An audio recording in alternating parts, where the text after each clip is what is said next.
Caríssimos irmãos e irmãs, hoje nós temos 3 leituras que têm uma linha de raciocínio para ser estudada. 3 leituras que nos mostram bem como é que deve ser o nosso relacionamento diante da grandeza de Deus.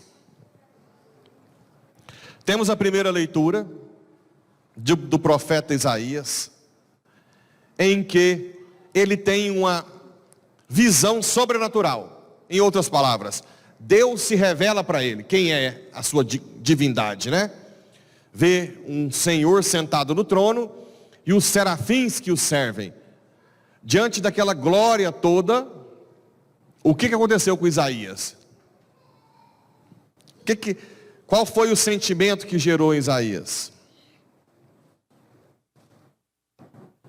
Ai de mim! Estou perdido, sou apenas um homem de lábios impuros, mas eu vi com os meus olhos o Rei, o Senhor dos exércitos. Ai de mim, um cara impuro, e eu vi a glória de Deus. Antes de começar, vamos para a leitura de São Paulo. São Paulo fala que recebeu toda a tradição, né? Todo o ensinamento de Cristo, o Evangelho. Cristo morreu por nossos pecados, né? Mais tarde apareceu a muitas pessoas e por último a ele, que não é digno. E ele diz o seguinte: é pela graça de Deus que eu sou o que sou. Lembra daquela fala que eu sempre faço, que nós somos só bons pela graça. Isso é primordial, primordial. E por último, no Evangelho nós temos também esse momento em que os apóstolos, Simão Pedro e os seus primos, também veem um milagre de Jesus. Quando ele vai e pede para ir para as águas profundas. Vamos entrar mais a fundo nesse aspecto. E também Pedro diz: Senhor, afasta-te de mim, porque eu sou pecador. Qual que é o primeiro princípio aqui que eu quero que vocês entendam? As pessoas que não rezam, ou rezam pouco, ou que fazem da oração algo, um dia sim, 2 não, né? Um domingo na missa, 2, 3, 4 não. São pessoas que vão vivendo cada vez mais na escuridão. Vamos supor que a minha mãe era brava comigo, quando era moleque. Vamos supor que a gente viajou e a sala está empoeirada. E ela diz: Pablo, limpa a sala. Eu, como sempre fui meio averso a esses trabalhos, preguiçoso, né? Eu estava assistindo desenho, minha mãe falava assim: vai buscar a pimenta do reino. Aquilo para mim era uma morte, né? Sair do desenho para ir buscar um trem para minha mãe tinha que buscar forças. Chora não, gente, sei que sofri muito, né? Se eu contar tudo para vocês vão chorar. Mas o fato é que eu posso pegar um paninho, passar lá. Vamos supor que a sala não está nem com a luz acesa, né? Vou lá, passo uns panos lá nas estantes que está aquele pano mais ou menos, né? Passo ali, batidinha no sofá. O que eu faço para minha mãe? Vem cá ver. Aí eu vou, acendo só uma luzinha lá no fundo. Aquelas manchas que fica na estante quando está meio escuro, você vê a estante, acha que está normal, né? Aí, parabéns, limpou bem. Tá, esse é um exemplo.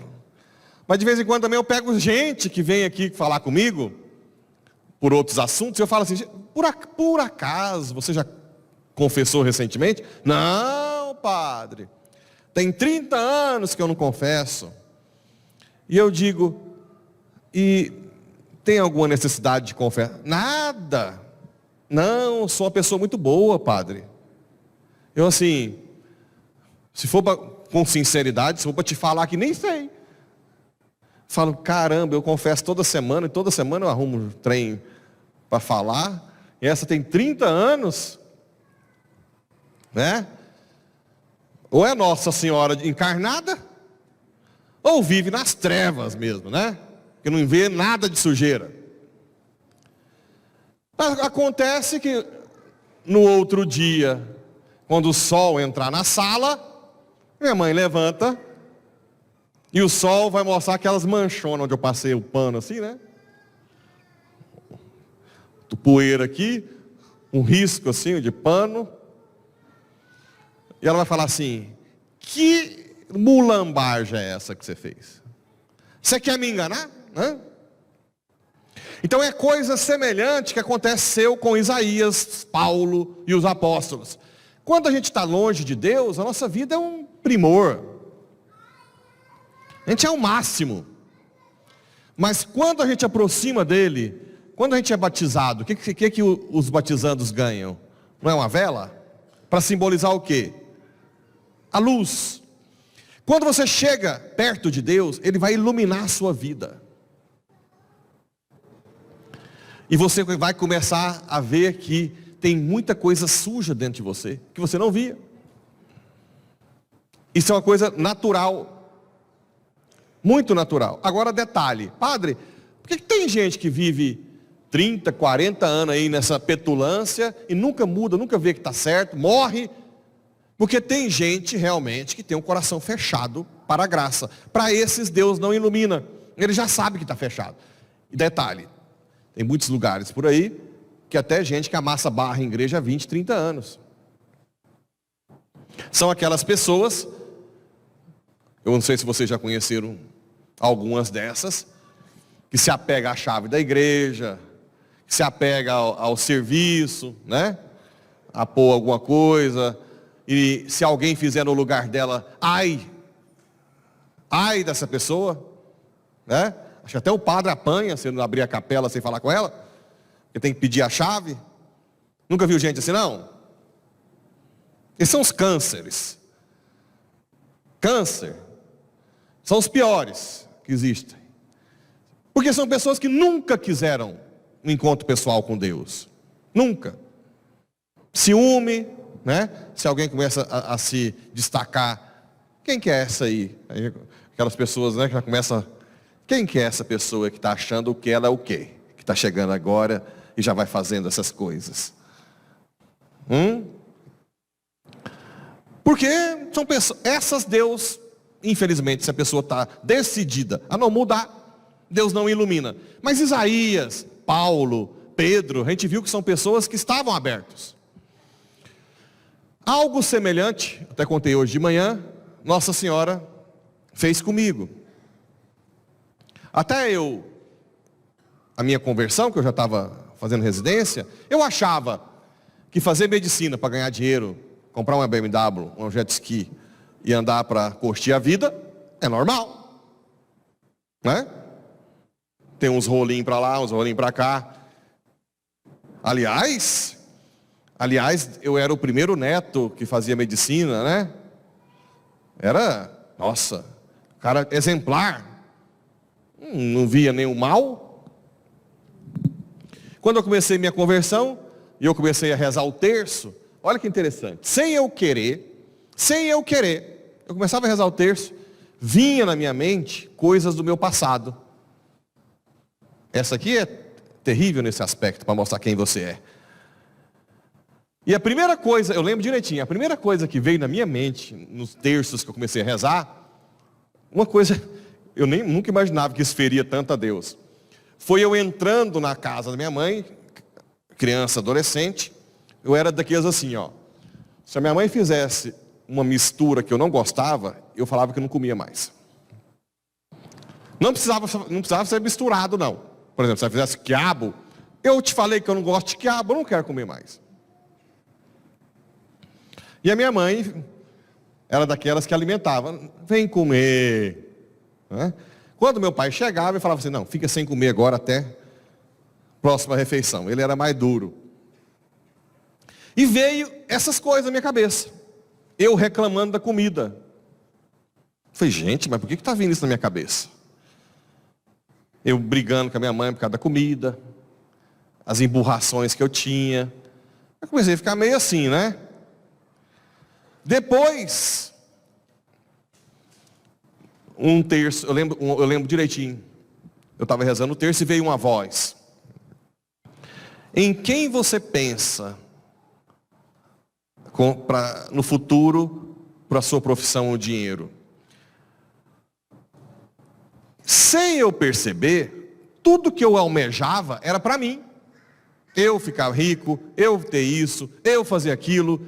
Nem para os meus pais eu pensava algo. E eu lembro que na hora do terço veio essa voz e eu fiquei pensando, mas não é possível. Será que eu não pensava em ninguém? Nem neles que me ajudaram tanto? Não. Aí eu comecei a ficar assustado. Falei, mas eu? E não é possível que eu sou tão ruim assim. Eu pensava comigo, né? Lembro direitinho. Foram os passos, né? Eu não acredito que eu sou tão ruim assim. Passado outra vez, vieram as meninas que eu tratava de um jeito meio que... Vocês sabem, né? Como se não fosse... E aí veio uma voz assim, sabe aquela fulana? Foi a mim que você humilhou. Porque ela era batizada. Foi a mim que você humilhou. Aí que eu ficava mais em choque. Cada terço vinha na minha mente algo que eu fiz no passado. Aí eu cheguei no padre que acompanhava e falava assim, padre, eu descobri um trem meio estranho. Qual? Que eu não presto. Eu quero fazer uma confissão desde tudo da minha vida. O padre, pois não. Foi quando eu comecei a confessar tudo que eu tinha errado na minha vida. Desde reclamar da comida. E olha que interessante como que Deus faz. Eu estava no primeiro ano de residência, eu trabalhava até meia-noite, acordava 4 horas da manhã, então eu não tinha como comer fora. Eu tinha que comer comida do hospital. E a comida do hospital era terrível. E lá tinha, depois que você come, um lugar que você podia colocar. Horrível, ruim, boa. E eu sempre, toda vez eu punha, horrível, péssima.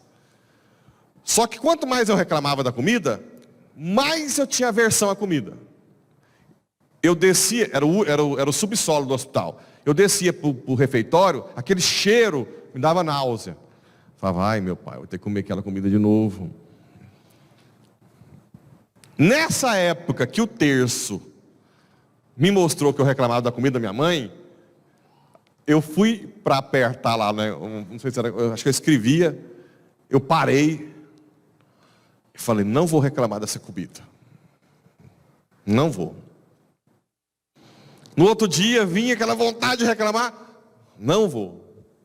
Passado uma semana, eu comia sem problema nenhum. Sem nada. O cheiro não incomodava mais. Sabe aquelas coxas que eles põem, aquelas coxas secas? Pegava de boa. De boa. Olha como que Nossa Senhora... Aí tá, passou a primeira fase... Tá vendo como é que... Só que eu estou te contando uma coisa que aconteceu progressivamente. Aqui, eles tiveram uma oportunidade de ver Jesus de uma forma muito forte. São Paulo viu Jesus assim, de cara a cara. Isaías viu Deus. Eu estou vendo pouco a pouco a luz chegando perto de mim. E a luz mostrando quem eu sou. Passado um tempo, eu comecei a rezar o terço, aí vinha outras coisas. Por exemplo... Teve um dia que minha mãe me ligou falando que um menino lá de Firminópolis tinha perdido o polegar da mão direita, no laço. Lembra dele? Foi laçar e amarrou o polegar aqui na cela e arrancou o polegar dele. Aí eu ouvi isso. Ah, a mãe dele está muito contrariada, papapá, né? A mãe dele tem até um problema de... A mãe dele tem um problema para caminhar, né? Eu sei que ela ficou muito triste. Muito triste. Aí minha mãe me contou, esqueci. Aí eu fui rezar o terço e fui para o hospital. Quando eu fui para o hospital, eu olhei para minha mão e falei, e se eu perdesse o polegar da mão direita, né? Aí eu olhei para minha mão e falei assim, como é que eu vou operar? Assim? Olha como é que Você está entendendo a luz de Deus chegando? Coisa que você não pensa.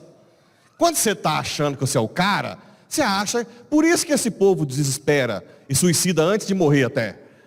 Porque na hora que veio pode falar merda?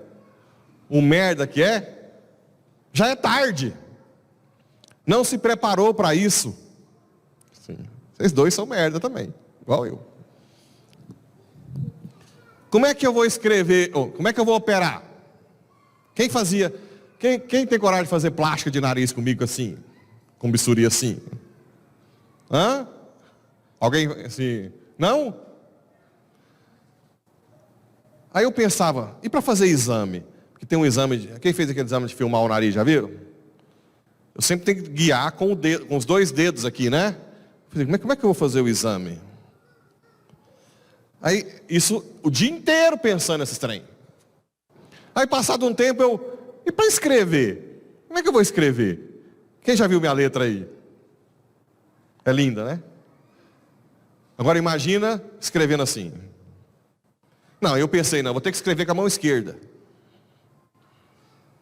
Imagina eu com a mão esquerda escrevendo.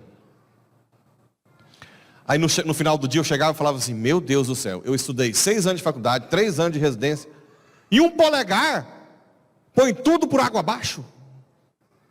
Aí eu começava a ficar com medo. Falei, não é possível que eu sou tão miserável, tão vulnerável desse jeito. Muito vulnerável. Passado um tempo, eu lembro direitinho, eu estou falando aquilo, tanto é que fica guardado na minha carne, né? Porque Deus, quando Ele vai marcando você quem você é, por isso que hoje não tem nem tanto risco de eu largar Deus. Eu prefiro morrer. Porque eu já sei quem eu sou. Um nada, né? Um nada. 0 vezes 2 mil reais no banco, dá quanto?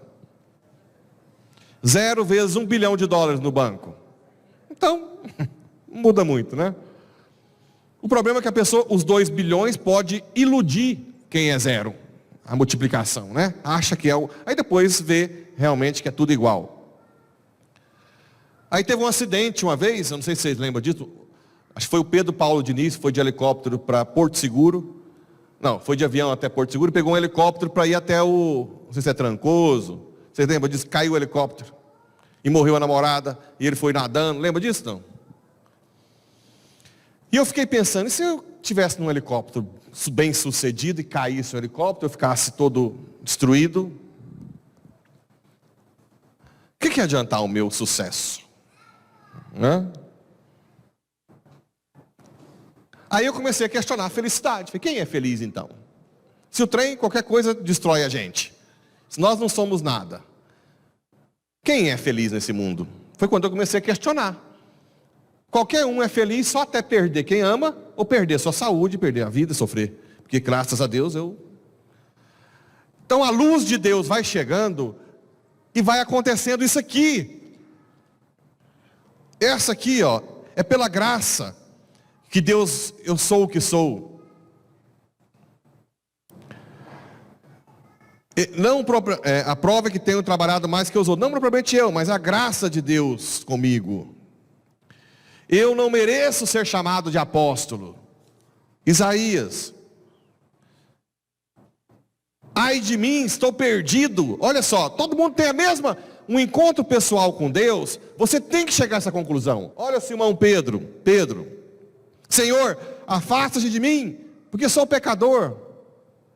Se você não descobriu isso ainda, é porque você não está com Deus. Sinto muito. Se você acha que você não precisa de confessar, que você está ótimo, é porque você não chegou perto da luz. Simplesmente é isso. Não chegou perto da luz. Você precisa ser iluminado para ver o lixo que nós somos, sem a graça. Todo mundo chega a essa mesma conclusão. E é isso que as leituras estão falando. Agora, o Evangelho tem mais coisas importantes. Primeiro, que os pescadores chegaram sem pescar nada, na barca. O que seria barca, ao mesmo tempo que a gente lembra? Igreja. Quando Jesus viu, ele subiu na barca, ele assumiu a igreja. E disse, afastai da margem, e começou a ensinar. Ou seja, a igreja tem o dever de ensinar para vocês o caminho certo. Por mais que vocês possam às vezes não entender, ou até não concordar com o que eu falo, mas o coração arde, porque tem coerência e vem do alto. Não tem jeito. Não tem jeito. Se você tem um pouquinho de abertura, você vê que ele é coerente, né? Que as coisas de Deus têm uma lógica. E que é verdade isso, né? Então ele ensina o povo. Depois que ele ensinou, o que ele falou? O que ele disse? Avançai para águas mais profundas. Então, vocês na igreja, primeiro tem que estudar, rezar, ler documentos, ter o catecismo. Mas vai chegar um ponto, vai chegar um momento da vida de vocês, que vocês vão decidir ou regredir, ficar patinando a igreja a vida inteira, e transformar naqueles rabugenta, não vai ver isso na igreja, os rabugentos de igreja, não tem jeito, todo mundo passa por isso. Ou vocês vão ter que avançar por águas mais profundas. O que é o avançar em águas mais profundas? Enfrentar o sofrimento e o fracasso de uma forma profunda, que é se colocar totalmente à disposição da graça de Deus. Reconhecer que Deus é tudo. Oferecer o sofrimento para Ele. Esse é o divisor de águas. Porque a pessoa que não tem um encontro pessoal com Deus, ela não suporta o fracasso e o sofrimento. Ela afasta da igreja. Ela se sente um lixo. Eu já atendi muitos protestantes, coitados, dessas igrejas de prosperidade, que vêm me procurar. Padre, eu vim cá porque eu já ouvi falar do senhor e tal, porque lá na minha igreja todo mundo prospera, eu não prospero. Eu acho que Deus não gosta de mim. Eu falei, mas onde está falando isso lá na Bíblia de vocês? Que é só quem prospera. O que aconteceu com o filho dele? Com os santos? Com os apóstolos? Meu Deus do céu! O divisor de águas é você lidar com as dificuldades da vida, se colocando à disposição de Deus e aceitando, abraçando a cruz, né? Como disse Santa Teresa d'Ávila. Santa Teresa d'Ávila dizia, quanto mais você corre da cruz, mais ela pesa. Quanto mais você abraça, mais ela fica leve. Esse é o aspecto, né? Não sei se vocês já ficaram o dia inteiro trancado no quarto, meio emburrado, depressivo, pensando em um monte de coisa, eu não quero sair do quarto. Vocês viram como é que fica pesado? Agora, quando acontece a mesma coisa e você aí enfrenta, reza, vai lá, faz suas coisas do cotidiano e oferece para Deus, logo, logo aquilo se torna leve. Sempre é assim. Avançar para águas mais profundas é você decidir realmente ser santo. E se você não for para águas mais profundas, você vai regredir, porque as paixões não param. Por isso que tem gente que vai piorando na igreja. Ou a pessoa fica santa na igreja, ou ela piora com o tempo. Daqui uns anos, é aquela pessoa... Aqui é uma paróquia jovem, mas não sei de nada. Em paróquia dessas mais tradicionais, tem gente que senta no banco naquele lugar, né? Olha, gente, eu sento aqui, desculpa. As manias vão pegando, né? A chave é sentar naquele lugar, ficar de frente, não longe do ar-condicionado, ou frente, a ribiboca não pode ter ninguém do lado, e sei lá o quê. É aquela pessoa que vai ficando cada vez mais pegajosa, enraizada. Não tem jeito. A pessoa que é santa, ela vai cada vez mais renunciando a si mesma pelo outro. É a pessoa que está sempre servindo, que está sempre ali, enfrentando os problemas para os outros ficarem bem. Lembra da homilia passada? Que para nós termos um bem-estar nesse mundo, alguém tem que estar por trás sofrendo, não é verdade?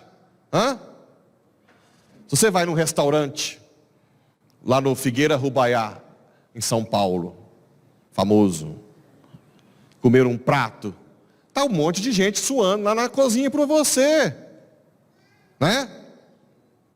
Porque, agora, o que Deus faz?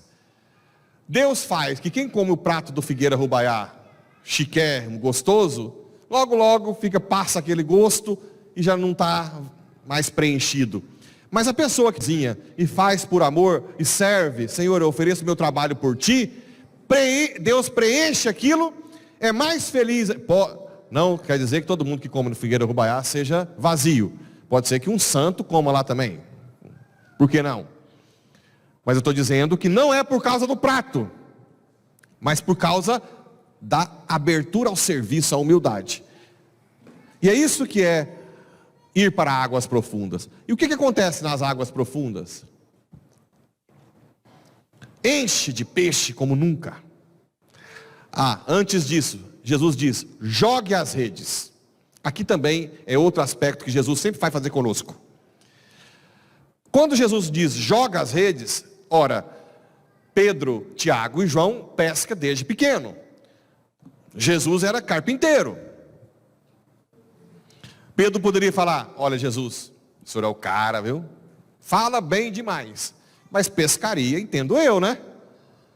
Nós pescamos aqui, eu vejo que não vai pegar. Mas o que eles fizeram? Renunciaram à sua segurança, aquilo que você é bom, e obedeceram à voz de Deus. Isso também é águas profundas. Porque na verdade o seu talento também é dom de Deus. Se o seu talento dá fruto, é por causa dele. Você tem a ilusão que é você, mas os seus dons foi ele que te deu.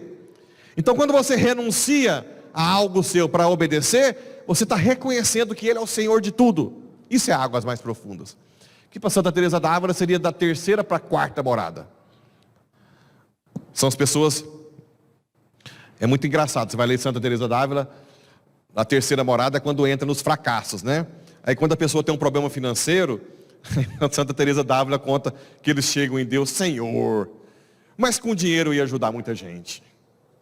Tanta coisa boa que eu ia fazer. De vez em quando a gente pensa nisso também, né? Senhor, dá dinheiro para nós, que eu vou fazer tanta coisa, vou reformar a igreja, né? Quando a gente lê lá, fala, nossa senhora, eu acho que eu estou na terceira morada ainda, discutindo, né? E o santo que passa para a quarta morada fala, Senhor, faça a sua vontade, tudo é teu, coloca em mim o seu querer. Se eu nunca, jamais fizer o que eu estou programando, ok, desde que seja vontade tua. Aí você começa a voar. E Deus faz milagres a partir daí. Pena que Santa Teresa d'Ávila diz que poucas pessoas vão a águas profundas. Poucas pessoas passam da terceira morada. Poucas. Mas eu espero que nessa paróquia, cada vez mais vocês sejam iluminados pela graça. Reconheçam que são miseráveis como eu. Busquem a confissão. E decolem para a santidade. De reconhecer que tudo de bom vem dele, tudo de ruim vem nosso. Mas que ele nos ama como nós somos. Ele quer nos dar o melhor, a divindade, o céu. E é para isso que Deus me chamou para estar aqui hoje falando.